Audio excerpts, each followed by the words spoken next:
if you look at the last 10 to 15 years trajectory, Reliance has obviously transformed its business from a downstream petroleum business to a consumer-led business. I mean, if you look at really retail, it's a 10 to 11-year-old business. If you look at telecom, it's literally in its current form, just about 5 to 6 years old, and already it's more than 50% of EBITDA. Now, this new strategic shift that comes very clearly implies that this is basically the third iteration of the transformation that Mukesh Ambani has been trying to do. A very clear shift to clear and clean energy initiatives. Obviously plans are a bit sketchy in terms of how much capex will be spent where, but I think the 60,000 crore is basically just a start, and it very clearly implies that the future that at least as Reliance sees it is not there in conventional liquid hydrocarbons. If you look at the announcements around the decarbonization of the OTC business as well, where he spoke about multi-fuel catalytic cracking being explored by the company.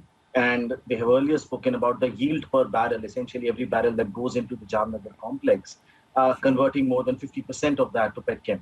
So all of that combined along with, of course, the geophone, very, very clear shift and a strategic pivot. And it also answers the question which some people were asking, that what are they going to do with the surplus cash that is being thrown up by this business over the next 3 years now that they've turned net cash positive. So at least a deployment in a clearly defined area. So that clarity is welcome. And obviously we look for more details as well.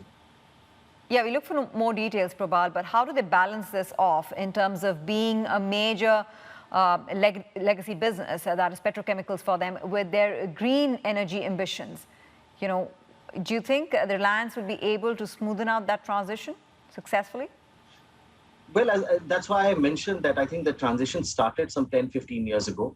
They very clearly transitioned away from being just a conventional downstream petroleum player in the last 10, 15 years. I mean, if you look at the 807 billion odd of EBITDA that they did last year, close to 400 billion came from geo and retail. So you can say, and if I break down the OTC business, though they don't give the details anymore, the share of refining perhaps is the least it has been over the last decade.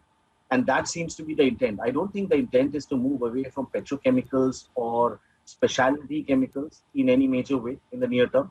The intent is to move away from traditional hydrocarbon fuels, because he specifically mentioned the fact that transportation fuels, which is basically 40-45% of his refined yield, will essentially go out of favor in the next decade. And I think that concerted effort and the effort to bring in Aramco as a partner in unlocking value and perhaps bringing in the COTC technologies that SABIC has been working on for some time, I think those were very, very important initiatives. So I don't see it as a problem, but technologies for the solar part, which are essentially held mostly by the Chinese, I think that will be a big challenge.